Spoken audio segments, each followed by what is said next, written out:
جوانان، دانشپژوهان، خواهرها برادر، این از من داشته باشید. فرمودن توزیع الوقت توسیعه. اگه قسمت نکنی کلاف سردرگم روز تمام میشه، هیچ کارم نکردی. اما وقتی توزیع بکنی، آقا این ساعت من مال این وقت، این ساعت هم مال اینه، این ساعت مال گلستان سعدیه، این ساعت هم مال صناعیه، این ساعت هم مفاتیح بخونم، این ساعت هم دوتا یادداشت بردارم. خب خدا توفیقت بده. خیلی زیباست والله. اگه این اروپاییان بلد باشه یک کتابش میکنن توزیع الوقت توسیعه. وقتت وسیع میشه.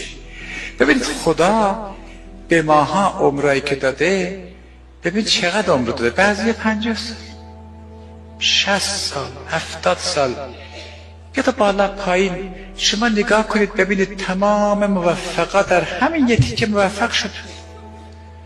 مثلا فلان کس که مؤلف کتاب بوده 200 سال عمر نکرده.